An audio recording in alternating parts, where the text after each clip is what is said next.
আসসালামু আলাইকুম। আশা করছি সবাই ভালো আছেন। তো আজকে ভিডিওটি শুরু করছি রুম গোছানো থেকে। তো সকালবেলা বাইরে একটু ঠান্ডাই বেশি ছিল আজকে।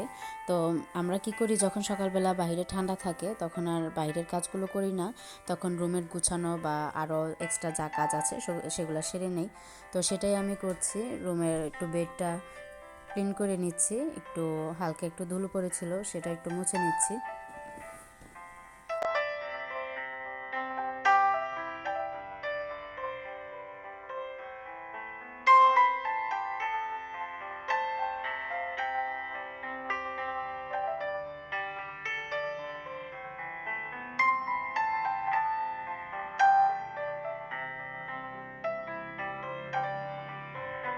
তো রুমের কাজগুলো শেষ করে আমি অফ ক্যামেরায় ফ্লোরটা ক্লিন করে নিয়েছি।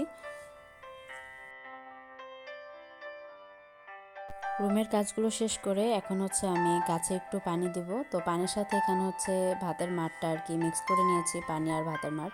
এটা লাউ গাছে বা যে কোনো গাছে দিলেই একটু ভালো হয়, একটু পুষ্টি পায়, যা গাছটা একটু জোর পায় আর কি।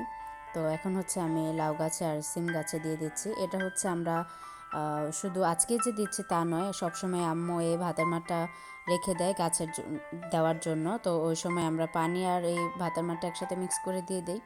তো এখন সিম গাছে একটু দিয়ে দিচ্ছি।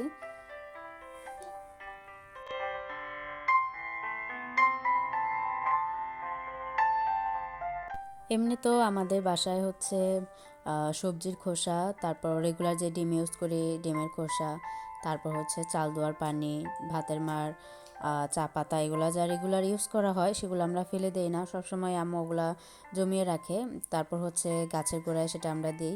মাশাআল্লাহ, দেখুন লাউ গাছটা সুন্দর করে হচ্ছে।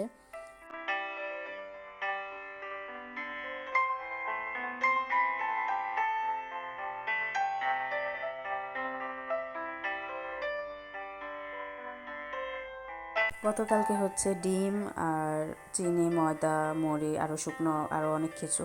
তো আমার দেখা যায় কি ওই সকালের অপেক্ষায় থাকলে আরও দেরি হয়ে যায়।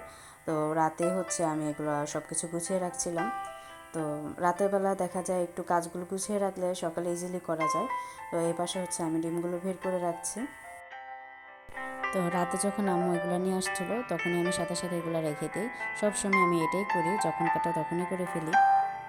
তো এই পাশে শুকনো জারে চিনিটা ঢেলে নিচ্ছি।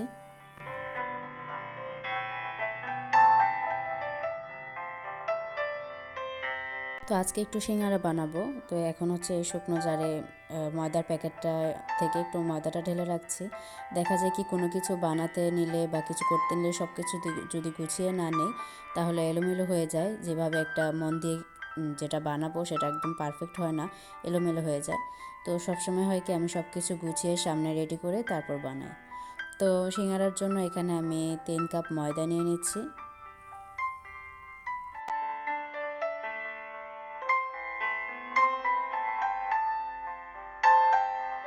তো এখানে পরিমাণ মতন কিছু লবণ আর হাফ চা চামচ কালো জিরা,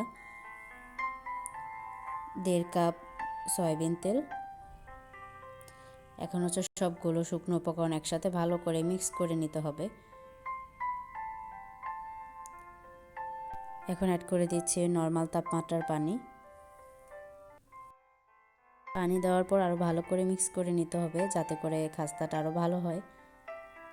তো এখানে আমি এই যে 6টা ডো করে নিয়েছি, মানে রুটির শেপে আর কি। আর গোল হয় না আর কি, একটু লম্বাটে করতে হয়। আর এখানে আম্মু রান্নার সময় সবসময় আর কি আমি সিঙ্গারাটা যখন বানাই আম্মু রান্নার পরেই এই সবজিটা কেটে আর কি বেগুন, আলু, পেঁয়াজ অনেক মজা করে একটা পুর বানিয়ে দেয়। পুরটা অনেক মজা হয়। জাস্ট আমি যখন বানাই আমি শুধু একটু খাস্তাটা বানাই আর পুরটা আম্মু রেডি করে দেয়। তো এই যে আমি সিঙ্গারাটা তৈরি করে নিলাম। অনেকেই আছে, অনেক আপুরাও আছে অনেক সুন্দর করে কমেন্ট করেন। যখন এই কমেন্টগুলো পড়ে আরও উৎসাহিত হই, অনেক ভালো লাগে।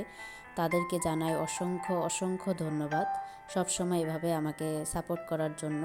তো আমার ভিডিওতে বা আমার কথা বা কাজে কোনো রকমের ভুল হলে অবশ্যই সুন্দর ক্ষমার দৃষ্টিতে দেখবেন।